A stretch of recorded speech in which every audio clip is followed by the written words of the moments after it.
সৃষ্টি করেছেন বলিউড অভিনেতা সৈফ আলী খান। শুনে অবাক হচ্ছেন?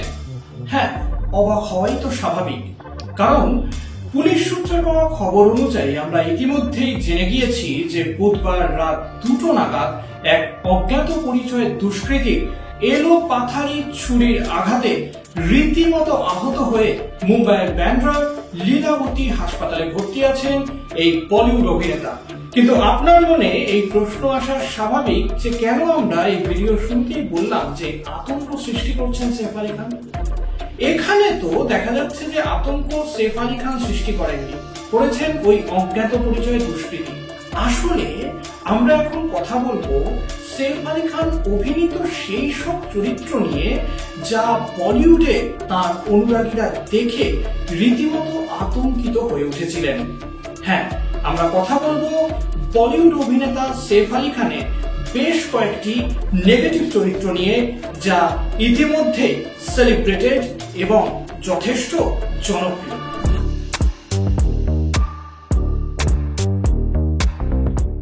সৈফ আলী খান অভিনীত নেগেটিভ চরিত্রদের কথা আলোচনা করতে আরম্ভ করলে প্রথমেই যে সিনেমার কথা মনে আসে তা হচ্ছে 2004 সালে মুক্তি পাওয়া এক হাসিনা থি। সিনেমাটির প্রডিউসার ছিলেন রাম গোপাল বর্মা আর সিনেমাটির পরিচালক ছিলেন শ্রীরাম রাঘবন। এই সিনেমায় সৈফ আলী খানের সঙ্গে অভিনয় করেছিলেন উর্মিলা মাতন্ডকর। এই নিও নর গোত্রের সাসপেন্স থ্রিলারে ভিলেনের চরিত্রে অভিনয় করেছিলেন সৈফ আলী খান, যার অভিনীত চরিত্রটির নাম ছিল করণ সিং রাঠোর। যদিও ছবির শুরুতে একথা একদমই টের পান না দর্শকরা, তারা মনে করেছিলেন যে সৈফ আলী খানের চরিত্রটি আসলে একজন চিরাচরিত প্রেমিকের।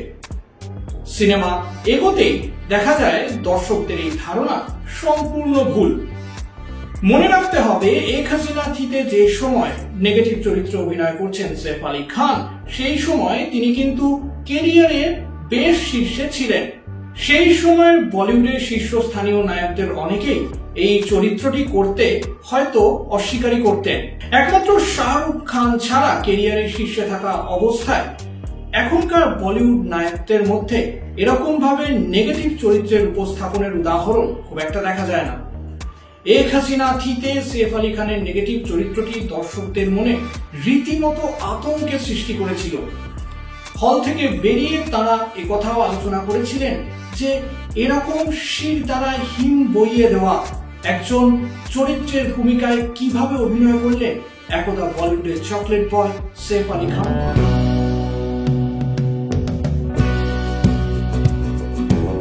রণবীর সিং, এই নামটা শুনলে প্রথমেই তো মনে পড়ে বলিউডের একজন প্রথম সারির নায়কের কথা। স্বাভাবিক, কিন্তু এই রণবীর সিং নামের একটি চরিত্রের ভূমিকায় অভিনয় করেছিলেন সৈফ আলী খান 2008 সালে আব্বাস মাস্তান পরিচালিত ছবি রেসে। এখানেও তিনি আসলে ছিলেন অ্যান্টি হিরোর ভূমিকায়, যাকে একটা সময় পর্যন্ত মনে হচ্ছিল অত্যন্ত সাধাসিধে একজন বিজনেসম্যান, কিন্তু সিনেমা এগোতেই দেখা গেল যে আসলে তিনি পুরো প্ল্যানটি করেছেন।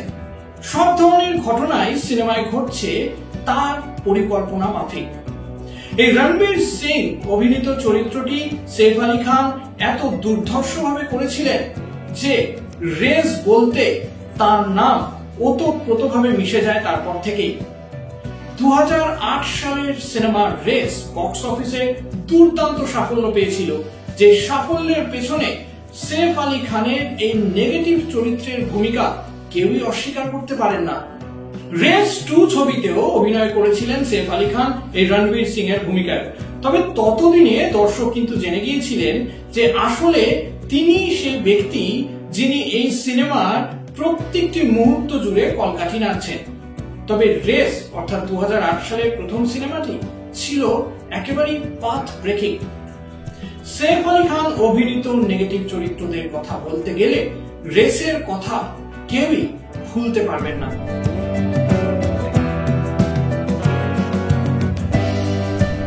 আধুনিক সিনেমার ভিলেন থেকে পৌরাণিক কাহিনীর খলচরিত্র সৈফ আলী খান আসলে সবেতেই অত্যন্ত স্বচ্ছন্দ। 2023 সালে বলিউডের সিনেমা আদিপুরুষ রিলিজ করে। সিনেমাটি আসলে রামায়ণের গল্পকে কেন্দ্র করে তৈরি, যে রামায়ণে রাবণের ভূমিকায় অভিনয় করেছিলেন সৈফ আলী খান। এই সিনেমায় তার চরিত্রটির নাম ছিল লঙ্কেশ। ভিএফএক্স এর মাধ্যমে সৈফ আলী খান অভিনীত লঙ্কেশ চরিত্রটিকে 8 থেকে 9 ফুট উচ্চতার করে দেওয়া হয়েছিল এবং তার সঙ্গে ছিল রাবণের 10টি মাথা, যা সৈফ আলী খান অভিনীত চরিত্রটিকে রীতিমতো আতঙ্কের করে তুলেছিল দর্শকদের কাছে। তাকে দেখতেও লাগছিল সেরকম। গোটা স্ক্রিন জুড়ে তিনি আসছেন, পিছোচ্ছেন, রাগ দেখাচ্ছেন এবং দর্শকরা চমকিত। তবে সৈফ আলী খানের আদিপুরুষের অভিনয় নিয়ে নানা প্রশ্ন উঠেছিল সেই সময়। তা সত্ত্বেও একথা অনস্বীকার্য যে আদিপুরুষে লঙ্কেশের মতো নেগেটিভ চরিত্র সৈফ আলী খানের মতো একজন প্রথম সারির শক্তিশালী নায়ক করার কথা সত্যি হয়তো ভাবতে পারতেন না। তবে তিনি ভেবেছিলেন, কারণ তিনি চিরকালই প্রথা ভাঙায় বিশ্বাসী, সে নায়ক হিসেবে হোক অথবা ভিলেন হিসেবে।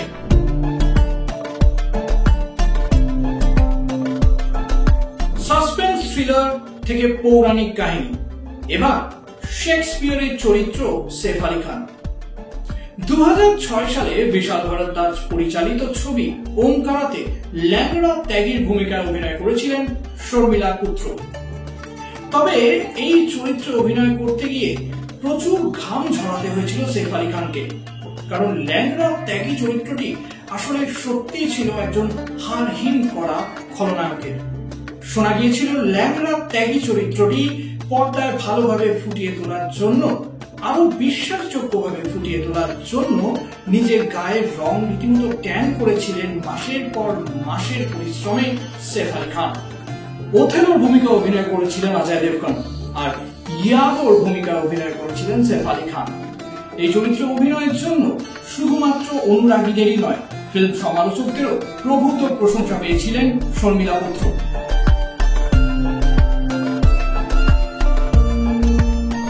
সৈফ আলী খান অভিনীত 4টি নেগেটিভ চরিত্রের কথা আলোচনা করলাম আমরা। সৈফ আলী খানের অভিনয় করা নেগেটিভ চরিত্রদের মধ্যে আপনাদের পছন্দের চরিত্র কোনটা তা জানান কমেন্ট বক্সে।